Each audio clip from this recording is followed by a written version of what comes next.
할렐루야. 4월 8일 금요일 새벽 기도를 시작하도록 하겠습니다. 사도신경으로 우리의 신앙을 고백하시겠습니다. 나는 전능하신 아버지 하나님 천지의 창조주를 믿습니다. 나는 그의 유일하신 아들 우리 주 예수 그리스도를 믿습니다.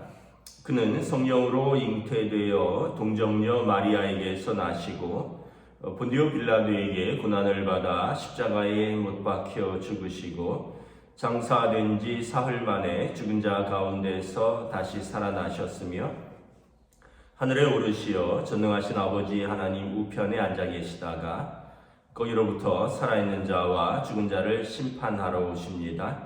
나는 성령을 믿으며 거룩한 공교회와 성도의 교제와 죄를 용서받는 것과 몸의 부활과 영생을 믿습니다.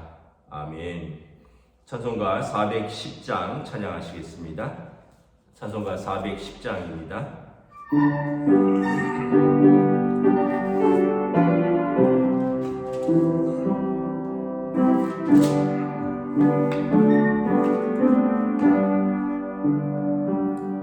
내 맘에 한 노래 있어 나 즐겁게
주신 선물 그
아멘. 오늘 우리 주신 하나님 말씀은 구약 성경 에스라서 6장 13절부터 22절까지 말씀입니다. 에스라서 6장 13절부터 22절까지 말씀입니다. 다 찾으신 줄 알고 저와 여러분들이 한 절씩 교도하도록 하겠습니다. 에스라서 6장 13절부터 마지막 절입니다. 다리오 왕의 조서가 내림에 유브라데 강 건너편 총독 다뜨네와 스달보스네와 그들의 동관들이 신속히 준행하니라. 유다 사람의 장로들이 선지자 학개와 이또의 손자 스가랴의 권면을 따랐으므로 성전 건축하는 일이 형통한지라. 이스라엘 하나님의 명령과 바사왕 고레스와 다리오와 아닥사스도의 조서를 따라 성전을 건축하며 일을 끝내되 다리오 왕 제6년 아달월 3일에 성전 일을 끝내니라.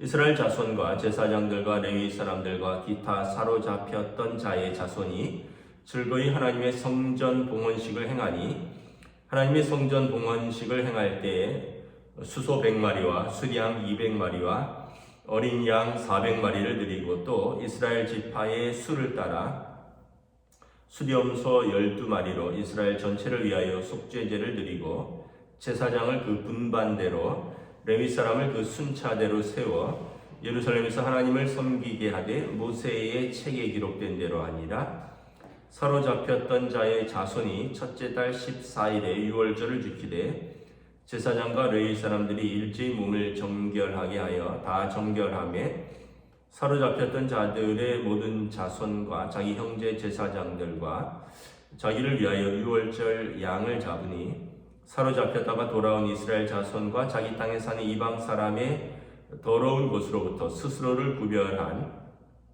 모든 이스라엘 사람들에게 속하여 이스라엘의 하나님 여호와를 찾는 자들이 다 먹고 즐거움으로 이레 동안 무교절을 지켰으니 이는 여호와께서 그들을 즐겁게 하시고 또 아수르 왕의 마음을 그들에게 돌려 이스라엘의 하나님이신 하나님의 성전 건축하는 손을 힘있게 하도록 하셨음이었더라.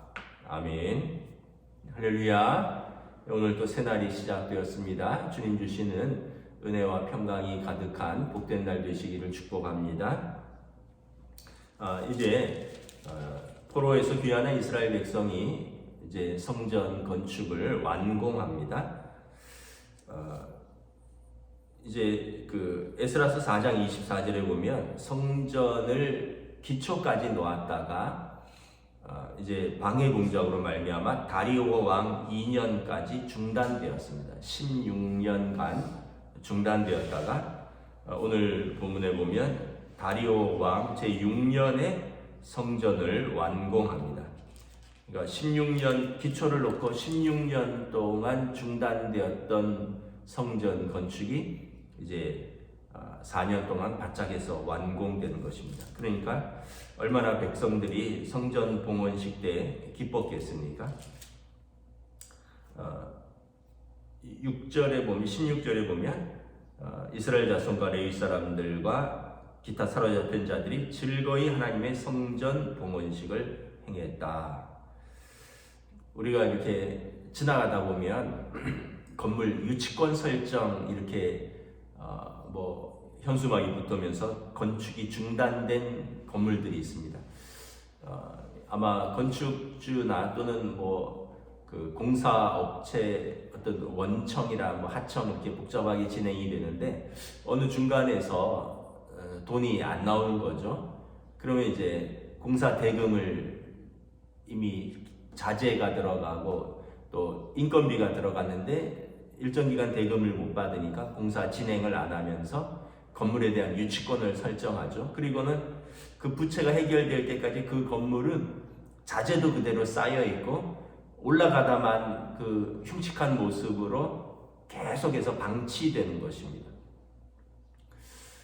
가장 오래 유치권 설정으로 해서 이렇게 방치된 게 과천에 가면 그 인도권 사거리로 가기 직전에 과천에서 빠져나가기 전에 어떤 병원을 짓다만 건물 같은 게 하나 있습니다. 황금색으로. 최근에 보니까 이제 그걸 아마 과천시가 매입을 해서 어떤 뭐 청년 희망 주택 뭐 이런 서민 주택으로 개발해서 지금 다시 공사를 하고 있는 것을 보았는데, 제가 신방을 다니면서 수년을 거의 10년 가까이 본 것 같아요. 아니 저 건물은 왜 진행이 되지 않나요? 그러니까 중간에 그 병원 건물을 짓다가 부도 나서 유치권이 설정이 돼 있던 거죠. 근데 여러분, 하나님의 성전이 그랬다고 생각을 해보세요. 이스라엘 백성이 가장 사모하고 또 사랑하는 하나님의 성전이 건축이 진행되다가 방해 공작으로 말미암아 16년 동안 중단된 겁니다. 기초는 놓았는데 이제 그 위로 기둥들이 올라가야 되는데 막 자재들은 갖다 놓고, 근데 16년 동안 봄, 여름, 가을, 겨울이 지나면서 계절이 바뀌고 그 주변이 황폐화되고 보는 사람들의 마음이 얼마나 어려웠을까요? 그러나 하나님께서 다리오 왕을 움직이시고, 그리고 이제 모든 방해 공작들이 사라지고 성전이 완공되고 성전을 봉헌을 합니다. 그러니까 모두가 기뻐하고 즐거워하는 것이죠. 이제 여러분, 만약에 집을 여러분들이 짓는다고 생각을 해보세요. 그 집이 완공되고 그 집에 들어갈 때 가족들이 얼마나 기쁘겠습니까? 하물며 이스라엘 모든 사람들이 사모하고 사랑하는 성전이 완공되고 거기서 성전 봉헌식을 하며 17절에 보면 수소 100마리와 수량 200마리와 어린 양 400마리를 드리고, 그러니까 이 번제가 무려 600마리가 드려지는 겁니다. 또 이스라엘 지파의 수를 따라 수렴소 12마리로 이스라엘 전체를 위한 속죄제로 드리고, 솔로몬이 성전을 건축했을 때 소 1,000마리로 번제를 드렸는데, 솔로몬 시대에는 미치지 못하지만 거의 절반에 가까운 그런 번제가 드려지는 거죠. 그러면서 제사장들이 회복되고 레위 사람들이 그 순차대로 세워져서 뭐 성가대와 또 성전을 섬기는 이들, 또 모세의 책에 율법에 기록된 대로 이제 레위 사람들이 세워지고 제사장들이 복권이 되고 예배가 회복되고, 그래서 이스라엘의 영적인 질서가 바로 세워지는 것입니다. 여러분, 고린도전서에 보면 너희 몸은 하나님의 성령이 거하시는 성전이라 말씀을 하고 있습니다. 건물도 성전이지만 우리 개개인이 또한 성전이죠. 여러분, 우리 성전, 우리 개개인이 바로 세워지면 누가 제일 먼저 기뻐하실까요? 누가 기뻐하는 순서가 있습니다. 우리 한 사람 한 사람이 하나님 앞에서 거룩한 성전으로 세워지면 첫째는 하나님이 제일 기뻐하실 것입니다. 왜냐하면 예배가 회복되니까. 예배는 하나님과 하나님의 백성의 관계의 회복이니까, 예배를 통해서 단절되었던 또 끊어졌던 하나님과 자기 백성, 우리와 하나님의 관계가 회복되니까 하나님 아버지께서 제일 기뻐하시겠죠. 두 번째는 누가일까요? 우리 자신이죠. 하나님과 소통할 수 있도록 창조되었는데 우리가 죄로 인해서 단절되고 또 온전히 예배드리지 못함으로써 하나님과의 관계가 끊어진, 여러분, 관계가 끊어진 것은 굉장히 불편한 관계이잖아요. 여러분, 부모 자식이 다툼이 있어서 집에서도 뭐 얘기를 안 할 때도 있죠. 그러면 어떨까요? 부모도 불편하고 본인도 불편한 거예요. 관계가 깨어졌다는 것은 불편한 것입니다. 그런데 그 관계가 복원이 되면 자녀도 기뻐하고 부모도 기뻐하고 우리 한 사람 한 사람이 하나님 앞에서 우리 영이 기뻐하는 것입니다. 하나님과 소통할 수 있고, 그 예전에 김영삼 대통령이 뭐 대도무문이라고 큰 길을 걸어가면 거칠 것이 없다, 이것처럼 우리 하나님 앞에서 온전하게 예배로 세워지면 우리가 하나님 앞에서 사람들 앞에서 거칠 것이 없는 거죠. 왜냐하면 우리 영이 거룩하고 깨끗하니까. 세 번째는 우리와 함께하는 이들이 우리의 거룩하게 세워짐으로 말미암아 그들이 기뻐하고 즐거워합니다. 하나님이 기뻐하시고 우리 자신이 기뻐하고, 세 번째는 우리 주변에 있는 사람들. 여러분, 남편이 거룩해지면 누가 제일 좋아할까요? 아내가 좋아하죠. 아내가 거룩해지면 남편이 좋아하는 겁니다. 그럼 부모가 거룩해지면 자녀들이 은혜를 입습니다. 자녀들이 거룩하게 세워지면 부모가 기뻐하는 거죠. 이 순서가 있는 거예요.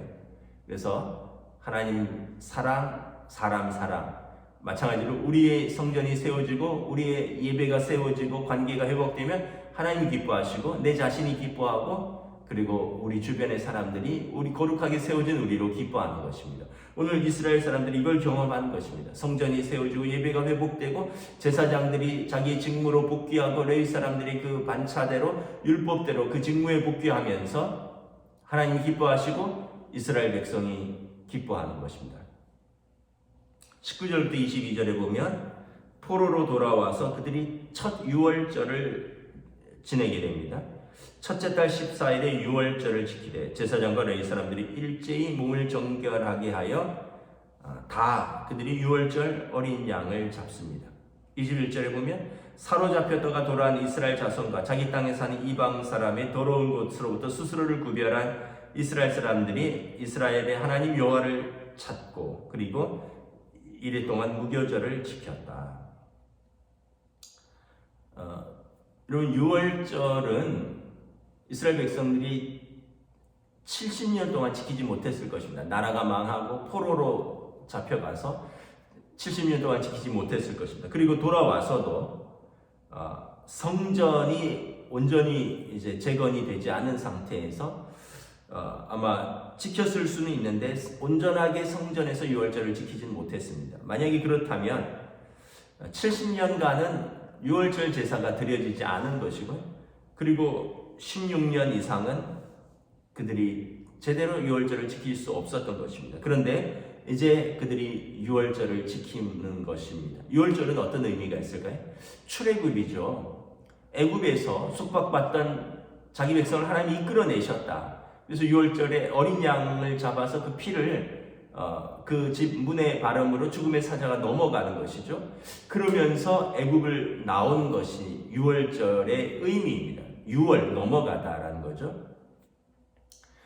이제 바벨론 포로 70년으로부터 귀환한 애굽의 압제에서 구원받은 그들이 바벨론의 압제에서 귀환한 그들, 그러니까 동일한 의미가 있는 것입니다.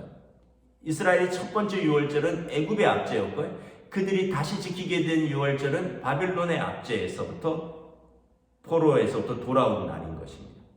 그러니까 이것은 구원의 날을 상징하는 것입니다. 구원의 날을 기뻐하며 구원의 제사를 드리는 것입니다. 여러분 신약 성경에 보면 우리의 유월절 제사는 부활절입니다. 예수님께서 유월절 예비일 날 잡히셨고요. 그리고 유월절은 토요일입니다. 안식일과 겹치죠. 큰 안식일이라 그러는데 예수님이 유월절 예비일에 잡히셔서 유월절 전날 금요일 오후에 십자가를 지시고 죽으셨습니다. 유월절 어린 양으로 죽으신 거죠. 그리고 유월절을 온전히 무덤에서 지내시죠. 어린 양이 죽음으로 이스라엘 백성의 집에 죽음의 사자가 넘어간 것처럼 하나님의 어린 양이 우리 죄를 짊어지시고 죽으심으로 우리의 죄의 결과인 사망이 우리를 넘어가는 것입니다. 그리고 유월절이 지난 안식 이후 첫날 예수님이 부활하셨습니다. 이것이 주일입니다. 그래서 우리는 주일을 예배드리는 것이죠. 그리고 이 부활하신 날을 우리는 특별히 부활절이라고 하는 것입니다. 부활절은 어떤 의미가 있다고요?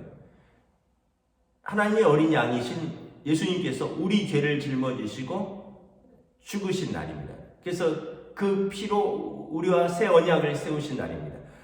이스라엘의 유월절에 어린 양이 죽어서 피를 흘려서 이스라엘에게 죽음이 넘어갔듯이 하나님의 어린 양이 십자가에서 죽으시고 피 흘리심으로 우리의 죄의 짐을 짊어지시고 우리의 죽음이 넘어간 날입니다. 두 번째는 무덤에서 예수님이 부활하신 날입니다. 죄와 사망의 권세에 눌려 있을 수 없는 것입니다.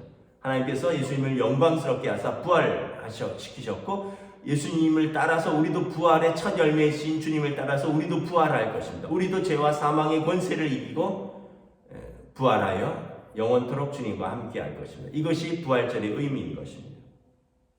그러니까 기뻐하고 즐거워할 수밖에 없는 것입니다. 이제 한 주 후면 부활주일입니다. 다음 이제 오는 주일이 종려주일, 또 한 주간 고난주간 특별 새벽 기도회가 있습니다. 그리고 부활주일, 그냥 연례적으로 돌아오는 절기가 아니라 우리가 깊이 한번 생각을 해보시기 바랍니다. 나의 죄를 예수님이 짊어지셨다. 예수님의 피로 내 죄를 씻으셨다. 그리고 예수님이 부활하신 것은 나도 죄와 사망의 권세를 이기고 주님과 함께 부활할 것이다. 그러면 여러분, 이 의미는 그 어느 때보다도 크고 기쁘고 감사하게 다가올 것입니다. 오늘 이스라엘 백성이 포로에서 귀환하여서 이것을 회복하고 확인한 날인 것입니다. 단순히 성전을 봉헌한, 건물을 봉헌한 것이 아니라 성전을 봉헌함으로 그들의 예배가 회복되고 그들의 하나님과의 관계가 회복되고 그들의 영이 회복되고 그들이 기뻐하고 즐거워하며 이제 그들이 구원의 절기를 하나님께 감사하는 시간이 되는 것입니다. 저와 여러분들이 또 오는 우리의 부활절 주님 앞에서 기뻐하고 즐거워하며 예배할 수 있기를 주님의 이름으로 축복합니다. 기도하겠습니다. 하나님 은혜를 감사합니다. 그들이 이스라엘 백성의 성전을 참으로 16년 동안 방해 공작으로 인해서 방치되었던 성전이 다리오 왕의 조서에 따라 이제 다시 재건되고 다리오 왕 6년에 성전 봉헌식을 합니다. 모든 이스라엘이 기뻐하고 그리고 흩어졌던 레위인들이 그들의 직분과 반차를 따라 그 직무를 수행하며 제사장들이 세워지고 하나님 앞에서 그 번제를 드리고 속죄제를 드리고 매일의 일상의 번제를 예배를 하나님 앞에 올려드림으로 하나님과의 관계가 회복되고 그들의 영이 하나님 앞에서 기뻐하며 이스라엘이 하나님 앞에서 구원받은 공동체로서 세워집니다. 또한 첫 번째 유월절을 무려 포로에서 귀환하여 온전히 지킴으로 말미암아 그들이 애굽에서 과거에 구원하셨던 하나님이 우리를 버리지 아니하시고 우리를 바벨론의 포로에서부터 구원하셨다. 그들의 구원의 기쁨을 하나님 앞에서 마음껏 기뻐하며 예배하는 이 유월절을 그들이 지내는 것을 바라봅니다. 오늘 우리에게 부활절입니다. 하나님의 어린 양이 우리의 죄를 짊어지시고 십자가를 지시고 우리의 죄의 삭신 사망을 대신 짊어지셨고 그리고 하나님께서 그를 영화롭게 부활시키사 우리도 죄와 사망의 권세에서 이기고 부활할 것을 우리에게 확인시키고 약속하신 날입니다. 이 부활절 우리가 다시 한번 깊은 죄와 사망의 권세를 이기고 자유케 되고 생명을 얻은 이 날을 우리가 깊이 감사하며 또 이를 위하여 우리 죄를 짊어지신 우리 주님을 깊이 사랑하며 묵상하는 또 한 주간의 고난주간, 또 한 주간의 부활주일이 될 수 있도록 주여 인도하여 주시옵소서. 감사를 드리오며 우리 주 예수 그리스도의 이름으로 기도드리옵나이다. 아멘. 하늘에 계신 우리 아버지의 이름을 거룩하게 하시며 아버지의 나라가 오게 하시며 아버지의 뜻이 하늘에서와 같이 땅에서도 이루어지게 하소서. 오늘 우리에게 일용할 양식을 주시고 우리가 우리에게 잘못한 사람을 용서하여 준 것 같이 우리 죄를 용서하여 주시고 우리를 시험에 빠지지 않게 하시고 악에서 구하소서. 나라와 권능과 영광이 영원히 아버지의 것입니다. 아멘.